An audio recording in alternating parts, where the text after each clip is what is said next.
Welcome class आज हम सीखेंगे इंटरनल रेट ऑफ रिटर्न को कैसे कैलकुलेट किया जाता है थ्रू फार्मूला या जिस तरह हम मैन्युअली कैलकुलेट करते हैं आईआरआर को। आईआरआर को जो हम कैलकुलेट करते हैं, हमारे पास आईआरआर का जो फार्मूला होता है वो बेसिकली आपके सामने आ रहा होगा। Internal rate of return is equal to lower rate plus NPV at lower rate divided by NPV lower rate minus NPV at higher rate and multiply higher rate minus lower rate and bracket close। यहाँ पे formula को explain कर रहा है कि NPV at lower discount rate, जो NPV यहाँ पे आ रही है, और दूसरी बात NPV जिसके साथ लिखा हुआ है H का साइन है, वो है NPV of the project at the higher discount rate. तो दो रेट होंगे। जब भी हम IRR को कैलकुलेट करेंगे तो हमारे पास दो रेट होंगे। NPV हम जो फाइंड आउट करते हैं किसी भी एक रेट के ऊपर, तो IRR फाइंड आउट करने के लिए हमें एक और रेट के ऊपर रिलाय करना होगा, एक और रेट के ऊपर कैश फ्लोज को डिस्काउंट करना होगा, और उसके बाद जो हमारे पास NPV आएगी, तो जो हमारे पास NPV आएगी वो हमने इस फार्मूला में पुट कर देनी है। NPV जो लोअर रेट के ऊपर आएगी, यानी कि फॉर एग्जांपल मैं एग्जांपल दे रहा हूँ, एक रेट है वो है 10% और दूसरा है 20%, मिसाल के तौर के ऊपर। तो जो 10% रेट के ऊपर NPV आएगी वो, और उसके बाद जो 20% रेट के ऊपर NPV आएगी, ये दो वैल्यूज आ जाएंगी। और उसके बाद लोअर रेट का मतलब ये हुआ, लोअर रेट का मतलब 10% और हाई रेट का मतलब हुआ 20%। तो ये बेसिक फार्मूला है IRR फाइंड करने का।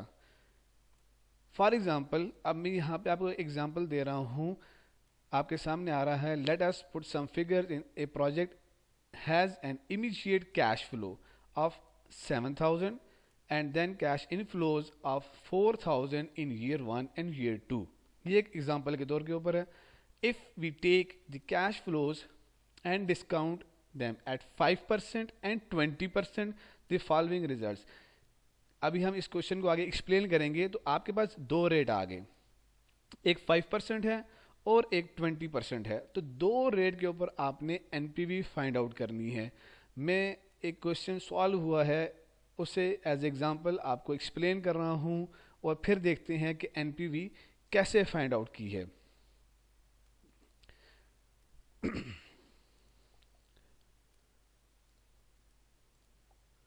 फॉर एग्जांपल ये आपके सामने एक एग्जांपल है। ये आप जो पिक्चर देख रहे हैं इसमें देखिए, जो क्वेश्चन है वो पहले एक्सप्लेन कर चुका हुआ हूँ कि ईयर 1 एंड ईयर 2 दो साल का एक प्रोजेक्ट है, और उसकी जो इनिशियल इन्वेस्टमेंट है वो है 7,000। इसी तरह अब आप ये देखिए कि दो टाइम ईयर 0, 1, 2 एक ऐसा प्रोजेक्ट जिसके कैश फ्लोज हैं 7,000, ये इनिशियल इन्वेस्टमेंट है, देन 4,000 आपका पहले साल में इनफ्लो है और दूसरे साल में 4,000 का इनफ्लो है। पहले हम इसको 5% रेट के ऊपर डिस्काउंट करते हैं। डिस्काउंटिंग वैल्यूज़, हमारे पास डिस्काउंटिंग वैल्यूज़ के लिए डिस्काउंटेड टेबल होता है, वहाँ से हम इसे वैल्यूज़ को ले लेते हैं। ईयर 1 में, ईयर 0 में हमेशा जो भी डिस्काउंट रेट होगा वो 1 ही होगा। उसके बाद ईयर 1 में 0.952 एंड ईयर 2 में 0.907, ये दोनों वैल्यूज़ हमने डिस्काउंटिंग टेबल से ली हैं। वहाँ से हम ये वैल्यूज़ उठाते हैं जिस रेट के ऊपर हमने डिस्काउंट करना होता है। तो प्रेजेंट वैल्यू NPV। अब ये देखिए लोअर रेट इनमें से कौन सा है, 5% लोअर रेट है, बिकॉज कि सेकंड जो रेट है वो 20%। तो NPV जो हमारे पास डिस्काउंटिंग कैश फ्लो जो आ रहे हैं हमारे पास वो है 7,000 ईयर 1 में इनिशियल कॉस्ट है। 4,000 को हमने जब 5% के ऊपर हमने डिस्काउंट किया तो ये वैल्यू आ गई 3,808। देन उसके बाद जो दूसरा हमारे पास दूसरे साल में 0.907 के साथ हम इसे डिस्काउंट करेंगे तो हमारे पास वैल्यू आई 3628। तो टोटल जो हमारे पास एनपीवी आई है वो कैसे आई? आपके पास initial cost minus this value minus this, तो हमारे पास जो वैल्यू आई है वो 436। ये हमारे पास पॉजिटिव आई है एनपीवी 436। इनिशियल कॉस्ट जितनी भी आपके पास फार्मूला क्या होता है कि हमारे पास जितने भी डिस्काउंटेड कैश फ्लोज होते हैं उसमें से हम माइनस कर देते हैं इनिशियल कॉस्ट, तो हमारे पास ये वैल्यू आ गई।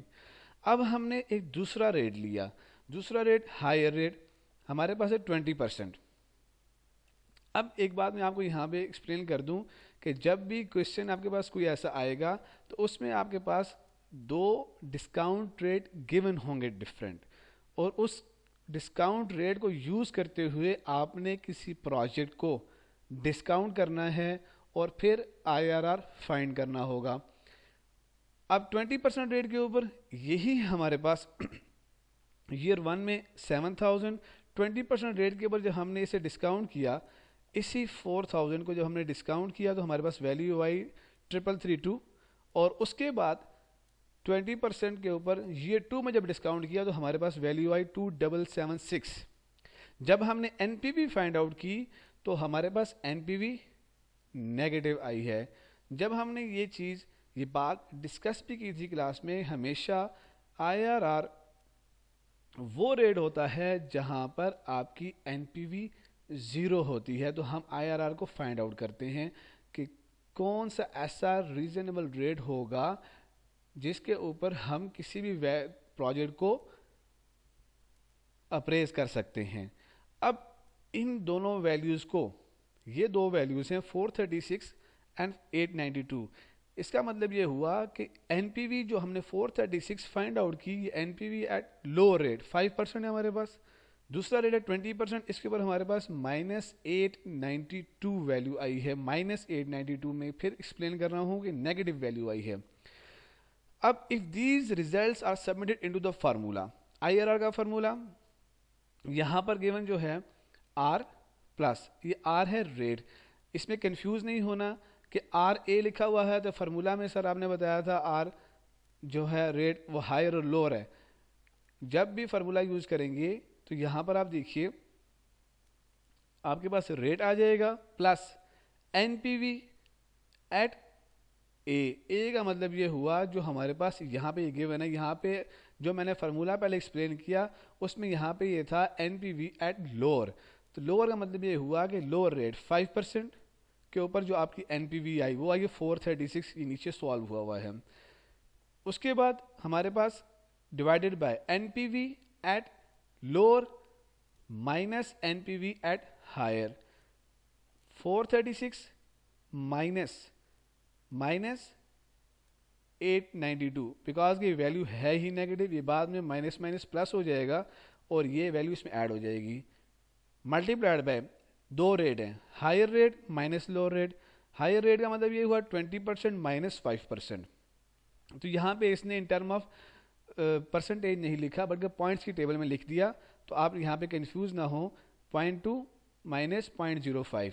तो जब आप कैलकुलेट करेंगे इस वैल्यू को तो ये हमारे पास आई है 0.099। अगर इसको परसेंटेज की फॉर्म में करेंगे मल्टीप्लाइड बाय 100 तो ये हमारे पास आ जाएगा 9.9%। आगे the IRR is estimated to be 9.9%. This is the return that is forecast for the project. हमारे पास जो इंटरनल रेट ऑफ रिटर्न आया है वो आया है 9%, 9.9%.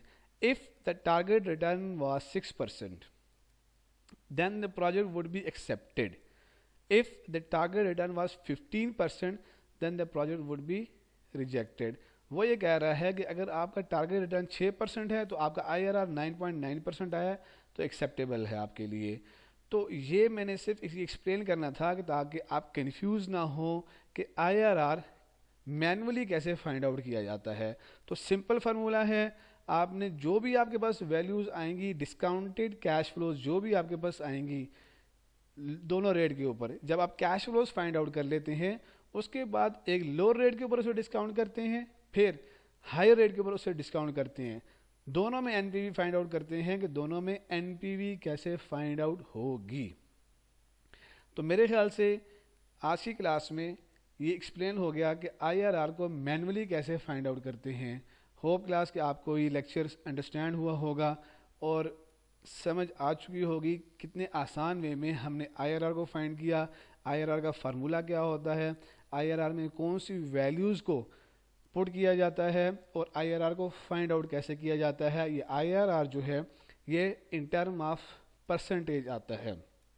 अगर आपसे एग्जामिनर ये पूछ लेता है कि इसका ड्रॉबैक क्या है, इसका लिमिटेशन क्या है आईआरआर की, तो आईआरआर की बड़ी और बेसिक लिमिटेशन ये है कि ये इन टर्म ऑफ परसेंटेज आपके पास आंसर देता है, ना कि एब्सोल्यूट वैल्यू।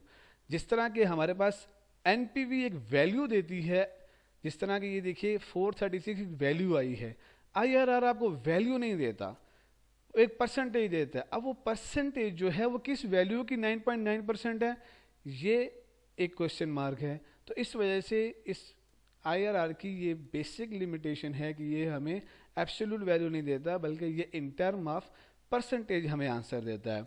होप क्लास आपका कॉन्सेप्ट क्लियर होगा। Best of luck for your exam. Thank you.